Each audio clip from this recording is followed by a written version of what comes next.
que está acontecendo, soldados? Sejam bem-vindos ao Guns Club. Hoje vamos falar sobre a arma que iniciou e popularizou a categoria das submetralhadoras.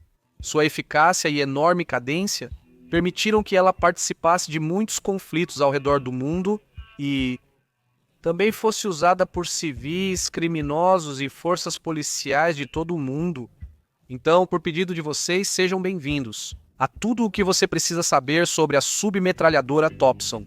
Essa submetralhadora foi inventada pelo general americano John Thompson, militar que serviu por muitos anos no Departamento de Armamento dos Exércitos dos Estados Unidos. Ele criou a ideia da Thompson em uma trincheira na Primeira Guerra Mundial. Lá ele desenvolveu o que chamaria de One Man Hardhead Machine Gun, ou em português, metralhadora pessoal de mão ou portátil.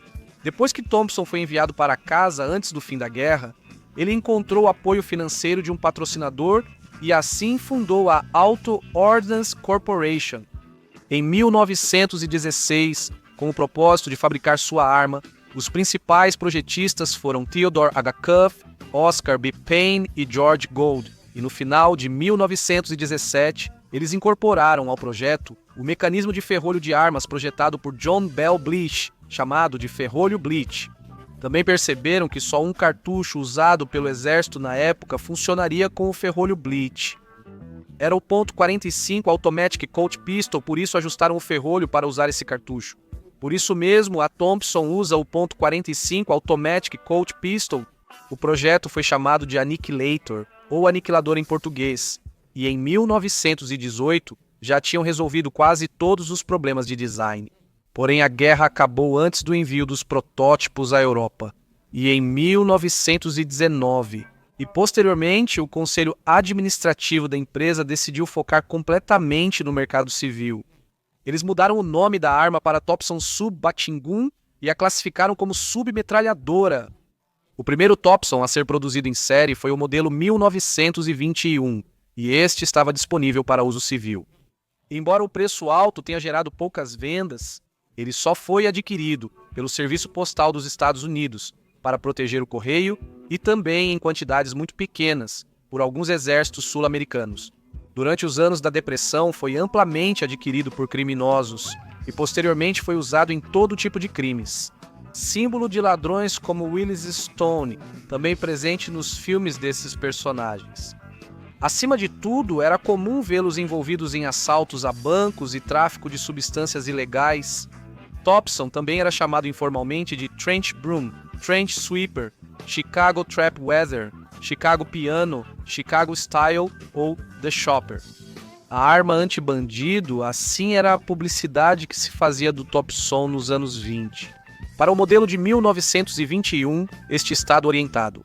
Para as forças policiais dos Estados Unidos, este foi o primeiro modelo de produção em massa. 15 mil dessas armas foram fabricadas pela Colt para a Auto Ordnance Corporation. No design original, o acabamento era muito semelhante ao de uma arma esportiva, com um cano aletado pavonado e uma empunhadura dianteira. Os Thompson foram adquiridos de forma limitada pelo Corpo de Fuzileiros Navais dos Estados Unidos, com os quais os fuzileiros intervieram em uma série de conflitos na América Central, particularmente na Nicarágua, onde era muito comum que os fuzileiros usassem o Thompson. 1928 em combates a curta distância e para combater as emboscadas realizadas pelos guerrilheiros do Exército Defensor da Soberania Nacional, sob o comando de Augusto Sandino. Após os testes, o Exército dos Estados Unidos comprovou a confiabilidade e efetividade do Thompson e decidiu padronizá-lo gradualmente, e já em 1938, já era uma das armas padrão do Exército, e serviu completamente no conflito da Segunda Guerra Mundial, conquistando uma reputação impecável, que mais tarde serviu na Guerra da Coreia, assim como nas primeiras fases da Guerra do Vietnã. Outros países aliados compararam a Thompson consigo mesmos, entre eles o Reino Unido e a França.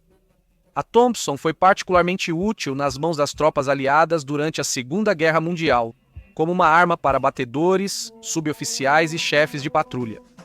Na Europa, a arma foi amplamente utilizada pelas unidades de comando britânicas e canadenses, assim como por paraquedistas americanos e batalhões de Rangers. Quando estourou a Guerra da Coreia, a Thompson já havia sido retirada do serviço como submetralhadora padrão das Forças Armadas dos Estados Unidos. Ela foi substituída pelas submetralhadoras M3, M3A1 e pelas carabinas M1, M2. Muitas Thompson foram entregues às Forças Armadas chinesas como assistência militar antes da queda do governo de Chiang Kai-shek, em 1949. Durante a Guerra da Coreia, as tropas americanas ficaram surpresas ao descobrir que as tropas chinesas comunistas estavam fortemente armadas com fuzis Thompson. Especialmente durante os ataques noturnos, a capacidade da arma de fornecer grande quantidade de fogo automático de assalto a curta distância, e provou ser muito útil tanto para a defesa quanto para o ataque. Durante a primeira fase do conflito, muitas dessas armas foram recapturadas e voltaram a entrar em serviço no Exército e na Marinha. Ela funcionava da seguinte maneira: era uma arma de ação semiautomática por recuo ou semi-blowback, com um ferrolho que operava por fricção, que era o ferrolho Blitz. A Thompson, especialmente o modelo de 1921, possuía uma cadência de tiro bastante alta, pouco mais de 900 disparos por minuto, superior a muitos dos submetralhadoras automáticas de calibre menor. Essa cadência de tiro, combinada com um aperto forte no gatilho e um carregador que se esvaziava rapidamente, aumentava a tendência da arma de se afastar do alvo, quando era disparada no modo automático. Comparado aos fuzis modernos de 9mm, como o UCI, o Thompson era calibre 11,43. Era muito pesado, era difícil de mirar com ele e tinha um recuo excessivo. No entanto, de acordo com os padrões daquela época, o Thompson era uma das armas mais eficazes e confiáveis disponíveis até então. Devido ao seu uso pelos gangsters durante a Segunda Guerra Mundial, os Thompson são muito procurados por colecionadores. Um modelo 1928 original em condições de disparo pode ser facilmente vendido por cerca de $20 mil ou até mais. As versões semi-automáticas são atualmente produzidas pela Auto Ordnance Company, uma subsidiária da Carby Firearms. Aproximadamente 1.700.000 dessas armas foram fabricadas pela Auto Ordnance, Savage Arms e Colt, das quais 1.300.000 são versões simplificadas das variantes M1 e M1A, usadas na Segunda Guerra Mundial.